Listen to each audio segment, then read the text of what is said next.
यही फर्क है आदरणीय प्रधानमंत्री जी मोदी जी की सरकार में और राहुल गांधी जैसे आइटम की सरकार में। ये राजनीति नहीं है, ये बात आपकी पहचान की है। कोई व्यक्ति आकर आपकी पहचान बदल दे तो क्या आप बदली हुई पहचान के साथ जीना चाहेंगे या अपनी प्राकृतिक और नेचुरल पहचान के साथ जाना चाहेंगे? आज कांग्रेस क्यों नहीं जीत पाती? क्योंकि वो जनता के समग्र विकास की बात ही नहीं करती।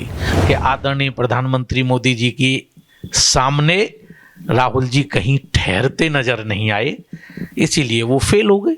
इतनी सी बात है। नमस्कार दोस्तों, मैं जय चौधरी HB न्यूज में फिर से आपका स्वागत करता हूं। आज हम अलीगढ़ स्टूडियो से सीधा लाइव होने जा रहे हैं और सबसे पहले मैं आपको बता दूं, हमारे साथ हमारे मुख्य अतिथि हैं नीरज शर्मा जी, जो कि सुप्रीम कोर्ट से वरिष्ठ अधिवक्ता है और बीजेपी से वरिष्ठ नेता भी हैं। तो सबसे पहले सर, जिस तरीके से आज बीजेपी ने राजस्थान, छत्तीसगढ़ और मध्य प्रदेश में प्रचंड जीत हासिल की है, आपके लिए उसके लिए बहुत बहुत हार्दिक शुभकामनाएं। और क्या सर इस जीत को आप आने वाले लोकसभा में किस तरीके से देखते हैं, मैं एक बार सर आपसे पूछना चाहूँगा। लेकिन सर इससे पहले मैं चाहूँगा सर, हमारे दर्शक आपके मुख से आपकी जुबानी में आपका एक बार नाम सुनना चाहते हैं। सर मैं चाहूँगा एक बार सर अपना नाम बताने की कृपा करें। मेरा नाम नीरज शर्मा, हरिगढ़। आज यही मेरी पहचान है इस शहर के लिए, यही मेरा नाम है और इस नाम के साथ मैं बहुत खुश हूँ कि जनता, इस शहर की जनता, आदरणीय जनता मुझे इसी नाम से जानती है, नीरज शर्मा, हरिगढ़। भारतीय जनता पार्टी ने, मेरे संगठन ने मध्य प्रदेश, राजस्थान और छत्तीसगढ़ में जो जीत हासिल की है, वो सच्चाई तो ये है कि ये एक शुभ संकेत है पार्लियामेंट के इलेक्शन के लिए, 2024 के लिए।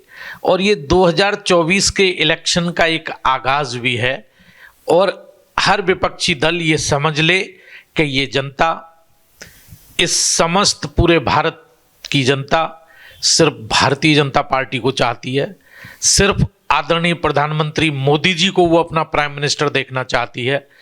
वो ये जनता, ये नागरिक, इस हिंदुस्तान, इस भारत का प्रत्येक नागरिक आदरणीय प्रधानमंत्री श्री मोदी जी को अपना आदर्श मानती है, अपने भगवान की तरह पूजती है और उनका ये विश्वास और दृढ़ हो जाता है जब आदरणीय प्रधानमंत्री जी द्वारा समय समय पर जनता के लिए जो कार्य किए जाते हैं, जनता की जो सेवा की जाती है, जनता के उत्थान के लिए जो विषय लिए जाते हैं, वो स्वागत योग्य हैं। जनता उनका करबद्ध तालियों से स्वागत करती है।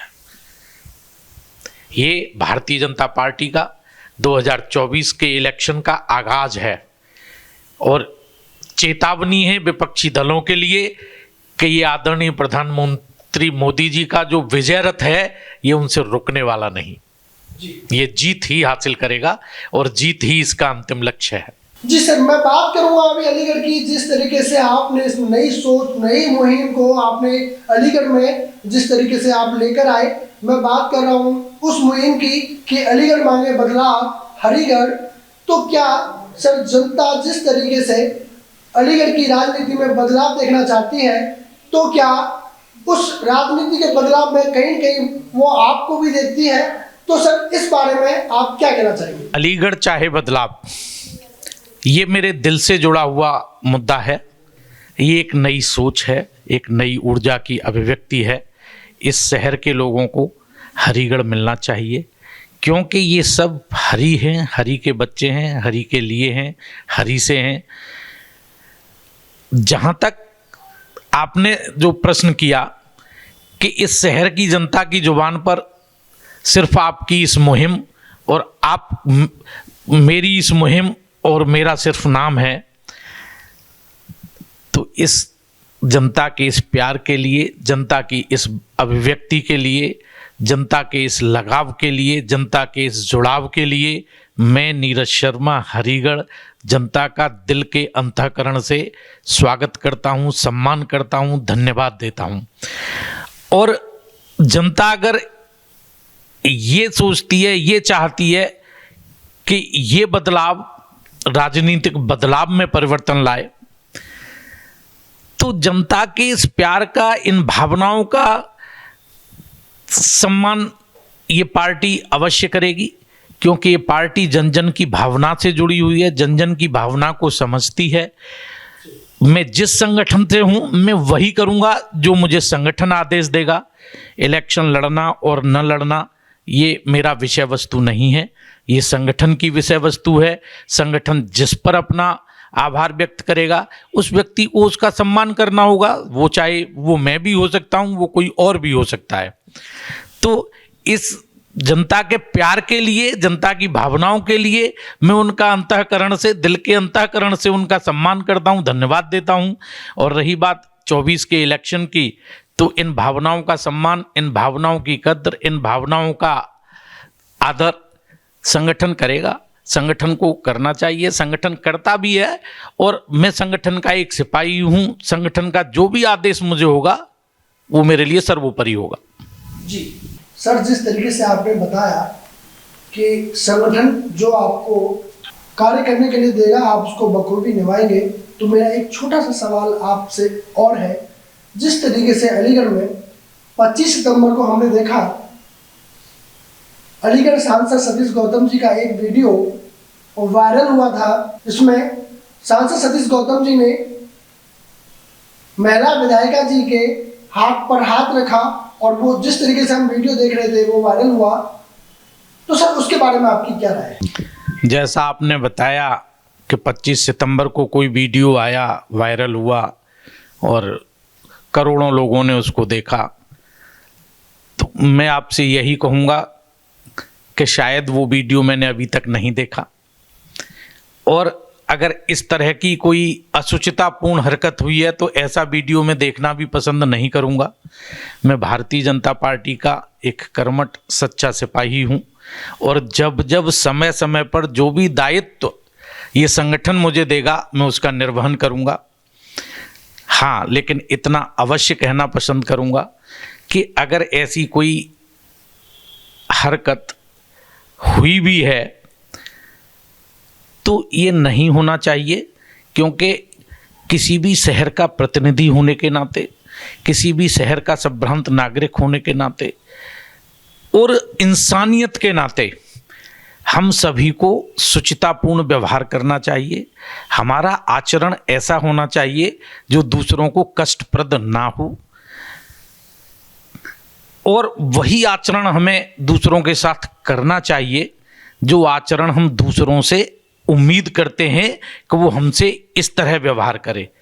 तो जब तक हम ये इसको अपने व्यवहार में नहीं लाएंगे, आचार में नहीं लाएंगे, तब तक आपके प्रति सम्मान और आदर का भाव जनता से नहीं आएगा। तो जो आदर, जो सम्मान, जो सद्भाव आप जनता को देंगे, वही सम्मान, वही प्यार, वही भावनाएं जनता आपको वापस भी करेगी।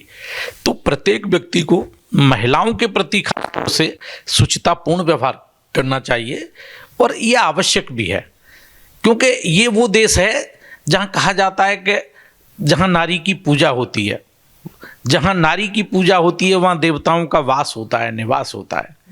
तो ऐसे देश में अगर कोई भी व्यक्ति, मैं हूँ, आप हों या कोई और हो, प्रतिनिधि हो, वो अगर किसी महिला के साथ असुचितापूर्ण व्यवहार करता है तो इसे किसी भी तरह जायज़ या सही नहीं ठहराया जा सकता। हमें इस पर ध्यान देने की अति आवश्यकता है। सर, हमने देखा अलीगढ़ में कुछ समय पहले प्रदेश बीजेपी के प्रदेश अध्यक्ष भूपेंद्र चौधरी जी और स्वामी प्रबोधानंद जी ने भी एक प्रेस कॉन्फ्रेंस की थी। उसके माध्यम से हमारे कुछ पत्रकारों ने भी सवाल पूछा था, क्या ऐसी स्थिति में, ऐसी वीडियो वायरल होने के बाद महिला सम्मान की बात कहीं न कहीं ठेस पहुंचती है, तो क्या ऐसी पोजीशन में, ऐसी स्थिति में क्या कोई कार्रवाई होगी? तो उन्होंने बोला था कि कार्रवाई जरूर होगी।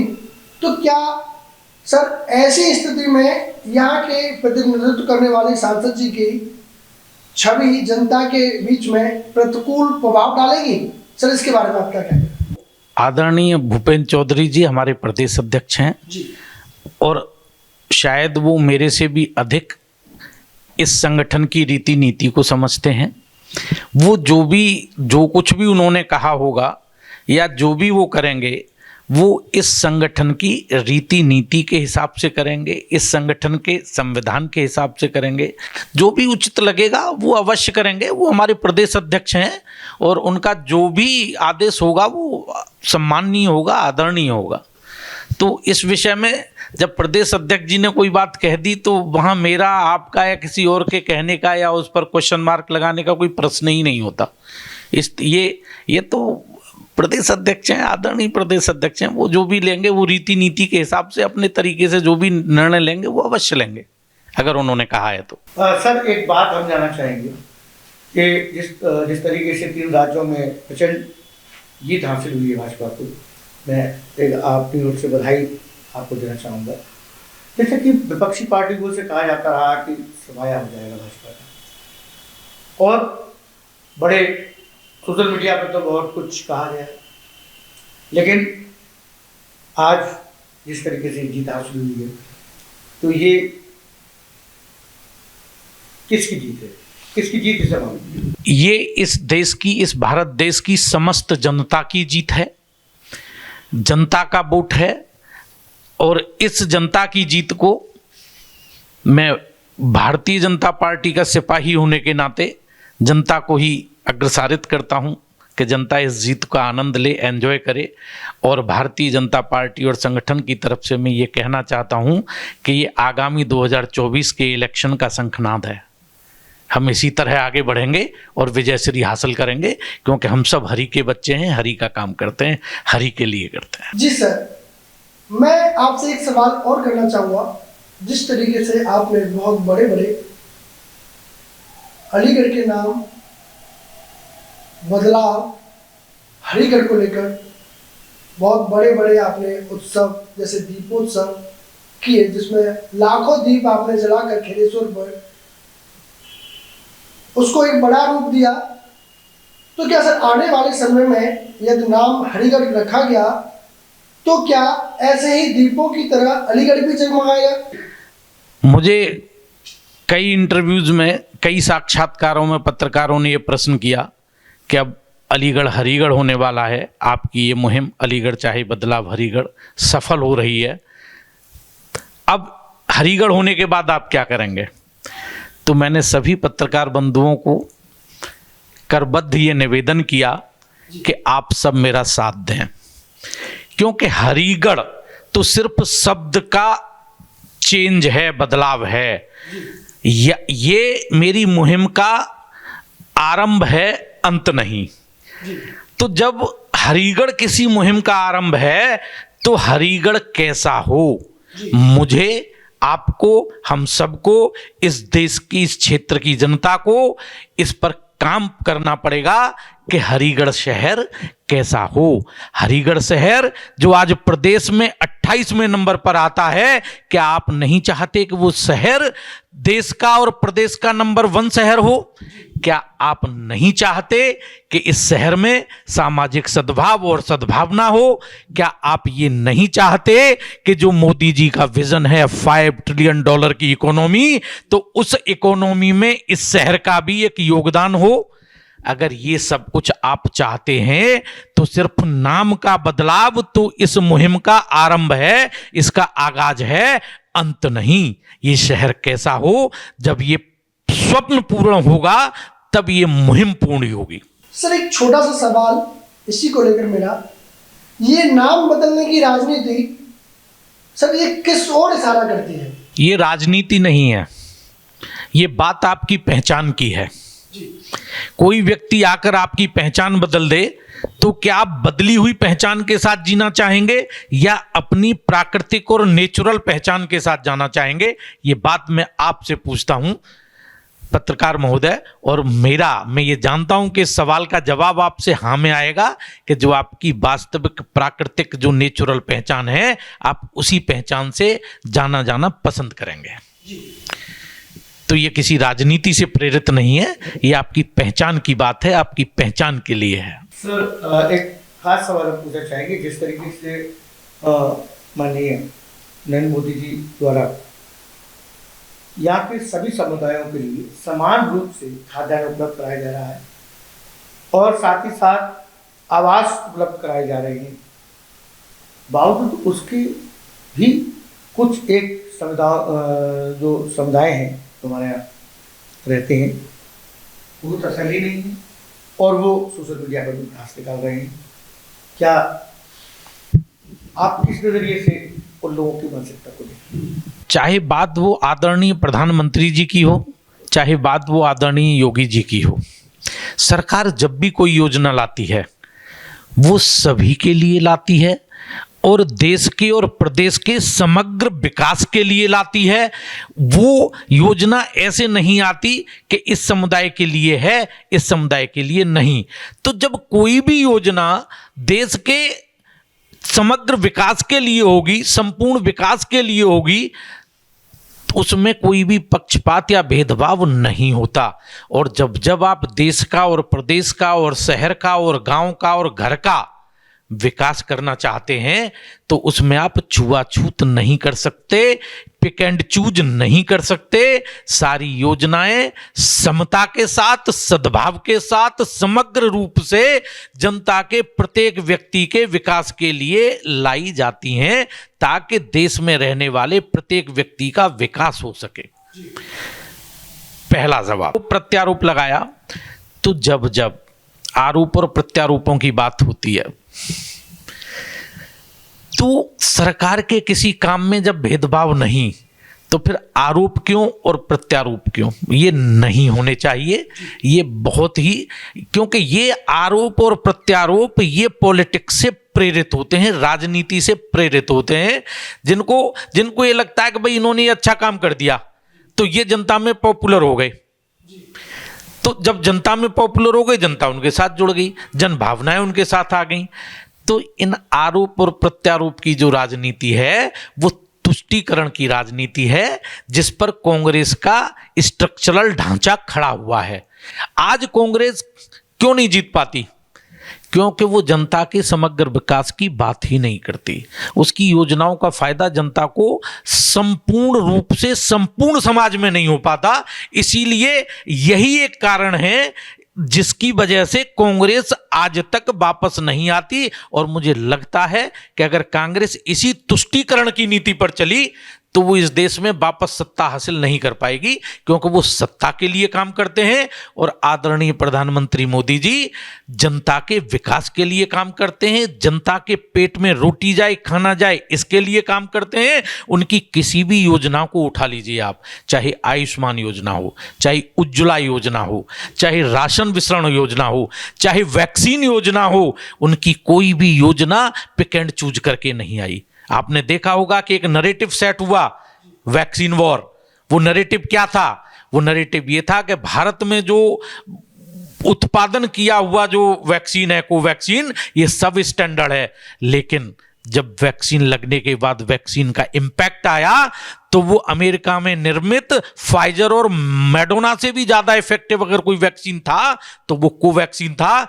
और आदरणीय प्रधानमंत्री जी के दिशा निर्देश में 101 देशों में भारत ने इस वैक्सीन को सहायता के तौर पर फ्री ऑफ कॉस्ट दिया, जबकि अमेरिका के वैक्सीन की कॉस्ट आप देखिए डॉलर्स में थी।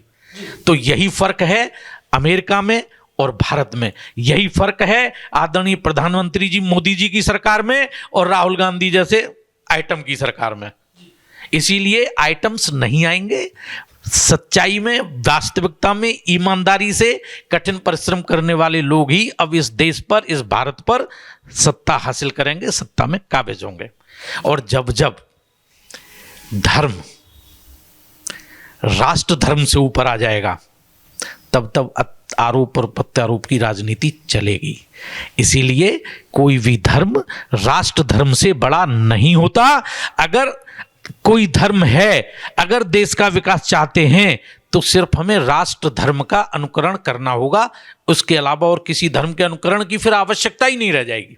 सर, खत्म करने से पहले मैं एक सवाल, अंतिम सवाल पूछना और चाहूंगा कि बीजेपी के प्रवक्ता लोग, बीजेपी के कार्यकर्ता राहुल गांधी को आइटम या पप्पू जो बोलते हैं, क्यों बोलते हैं? जब कोई बच्चा क्लास में शिक्षण ग्रहण करता है तो कोई पास होता है, कोई फेल होता है, क्यों? सोचा कभी आपने?